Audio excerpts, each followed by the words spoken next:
But Dave, let's start with Grogu and Mando and Moff Gideon getting a big showdown in this week's finale of The Mandalorian. Um, yeah, wrapping up the second season with Chapter 16, The Rescue, Peyton Reed at the helm for this finale.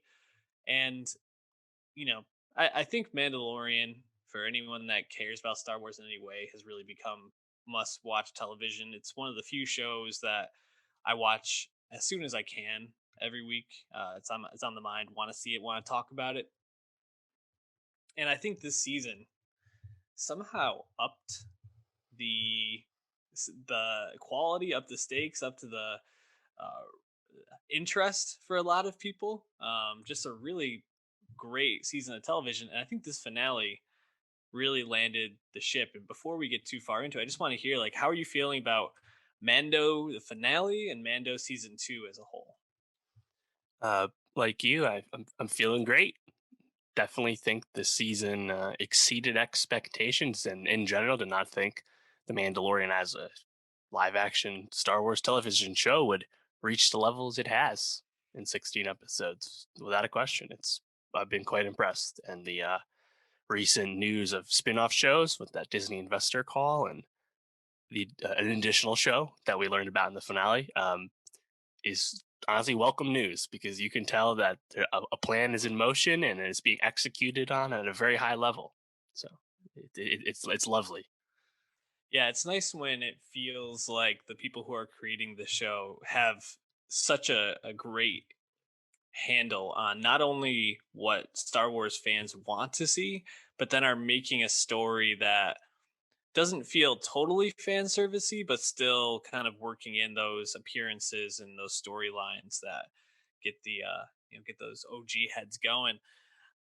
You know, I guess maybe like the place to start with this is, um, we a lot happened in this finale. You get like a break in fight uh, to the through an Empire ship, battleship, and then you get Mando facing off with Moff Gideon for the soul of Baby Yoda. You get the Dark Troopers, kind of with that doom and gloom, bringing it on like how are they gonna get out of this one? And then our guy, the OG, the real OG, Luke Skywalker, Mark Hamill shows up and totally wreck shit. Very cool scene. The Luke Skywalker reveal. Did you find that to be surprising? Where were you at with that?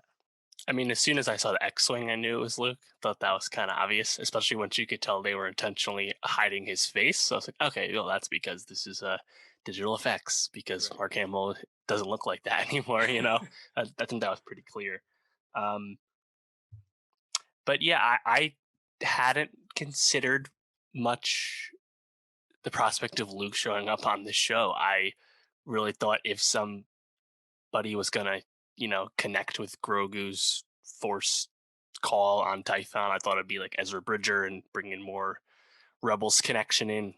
Pretty clear now that that'll happen on the Ahsoka spinoff show. So I was like, I wasn't necessarily assuming that anyone was going to show up this episode, honestly. But I think it was done effectively.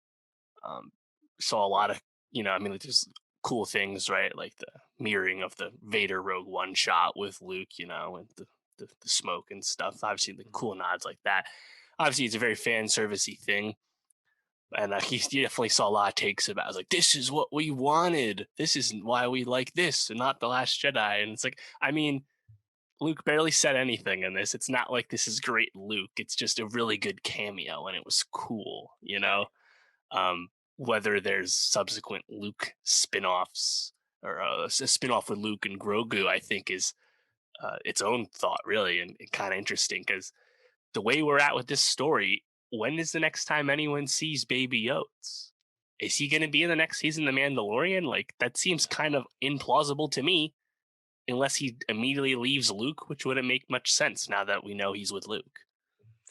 Yeah, Baby Yoda is the most, I think, like up in the air character here because obviously he's the toy money maker for them right now. He is everyone's favorite Mhm. like character, just so Social cute. media impressions, all that Yeah, stuff. it's and then I mean, I can't see them sidelining him, but I also don't understand it unless they're going to recast Luke. I can't see them Yeah. doing digital Yeah, he CGI has to be faces with him. recast if he has a major role moving forward in any fashion, really. And then I mean, it's also going to be interesting because then does it just become like the Mandalorian with Luke Skywalker traveling the universe looking for other force sensitive beings? Like Yeah. it feels like why not just keep the Mandalorian and Yoda together?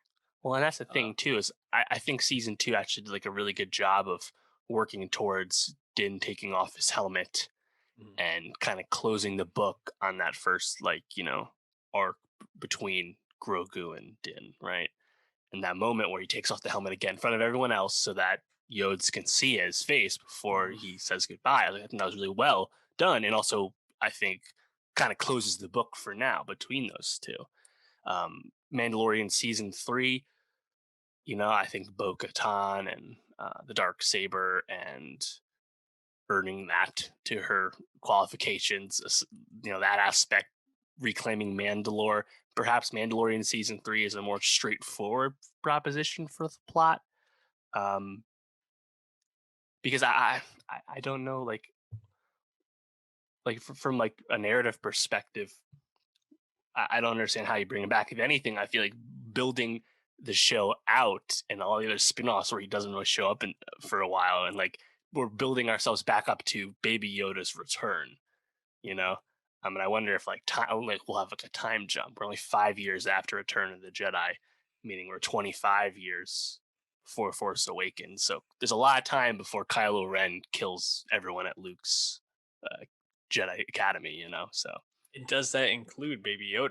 Is I he have to imagine that's a no. It's no. I mean, it's kind of crazy to think about because if in the what's it, the not the Rise of Skywalker, the first of the sequel, Force Awakens. Force Awakens. Thank you. Um, we're led to believe that there's not many force sensitive beings, and Luke Skywalker has gone into hiding. We find him in the Last Jedi, and he says he's the last of the Jedi religion. So does that mean Baby Yoda goes off of the Jedi religion, make his Right. own way, become Ahsoka, basically? And this kind of connects to I think one of the great things Mandalorian season two did well, which was I think it's a well contained season of TV, sequel to the first season as well, but also really effectively sowed the seeds of its greater cast and all the spin-offs Mhm. now we know officially are coming.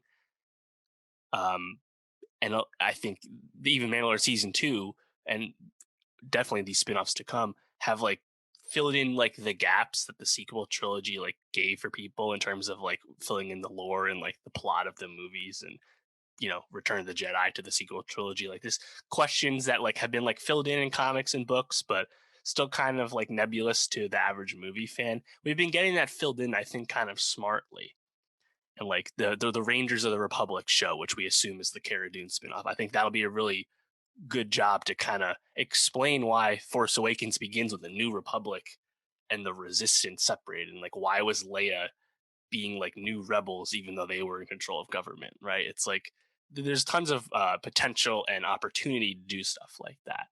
Um, I actually don't know if there's a lot to gain with a Luke and heavy Luke show, you Mm, know?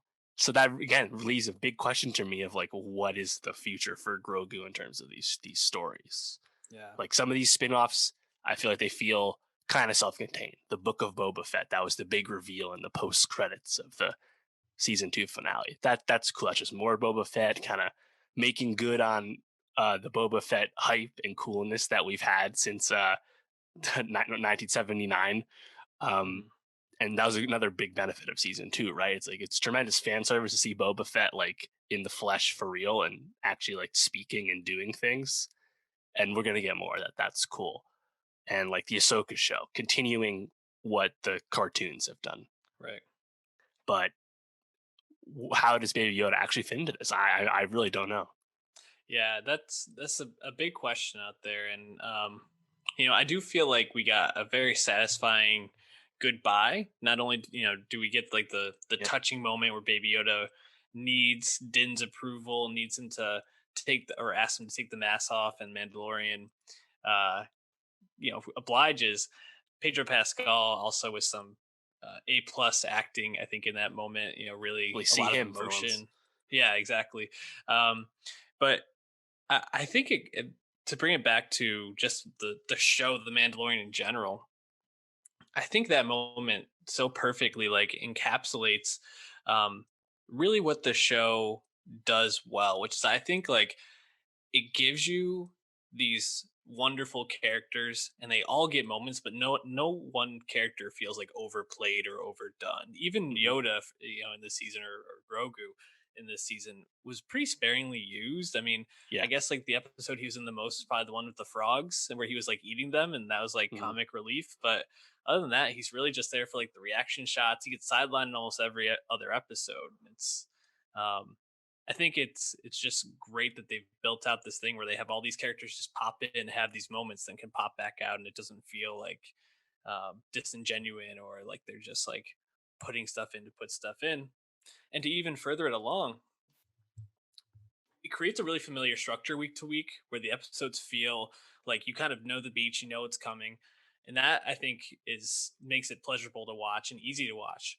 But it also does a really good job of, I think, examining people's beliefs, and it has a deeper meaning to the story, and you can kind of see that coming along with obviously Din and his perspective on his Mandalorian religion, where Yeah. he's Sure. taking the mask off, he's sacrificing his beliefs for a greater cause, being a father, being a guardian to Grogu. And I think it just is really awesome that it works on all these levels where you can see it as just a space western, or you can go deeper and see it as like a person evolving introspective type show. So Hmm. just really impressive. And Favreau and Filoni have just been crushing it this season. So And then, like we've said, everyone said it before, but it honestly, I can't believe it looks as good as it does. Like it right. looks dynamite. Like, yeah, there are some moments if you look closely, you can be like, okay, I can kind of see how this is kind of like a close set. I get that. Like when they go pick up uh Bill Burr at that like Oh garbage yeah. place. Like, I can tell that's kind of a set that's like a 50-foot wide set, right? I got Right. that. But like the fact that they do all this just in that Manhattan Beach studio for the stagecraft Insane. technology, it is beyond impressive. And yeah, I mean, like if you're a hardcore fan, there's just so much cool lore stuff, but it's important that it's done effectively, that it's not alienating less hardcore fans nor sacrificing the quality of the show itself. Like it's Mhm. both very much part of the Star Wars universe and IP, and also just effective TV. And Definitely. even if it was only like one of those things and not the other, I still think everyone would be quite satisfied. The fact that it's both of those things all the time is why I think everyone's so impressed still. So as we are moving towards the wrap up of this conversation, I think the question I wanted to pose to you, Dave, is: do you think The Mandalorian as a show moving forward is going to center around Din specifically, or do you think it will become more about Mandalore and Mandalorians in general?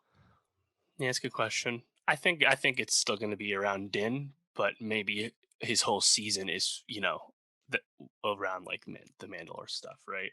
I mean, Yeah. if we just look at the timeline of when we're going to get things, um, we know that the Cash and Andor show is already being shot, and that the Obi-Wan Kenobi show goes into production in March. But we also know those shows aren't coming till Andor. We know is coming 2022. We assume the same for Kenobi.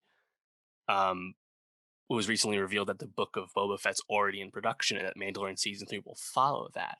And that Book of Boba Fett's coming December 21. So we're not going to get another one of these shows until the Boba Fett show in about a year, and then to follow is the next Mandalorian season. But those other spin-offs are going to come in too. So I feel like the Mandalorian's like the centerpiece, and they'll probably keep anchoring that in the fall. But and they'll use Din as like that center. But it's kind of clear that like we're gonna see a lot more stuff between now and then.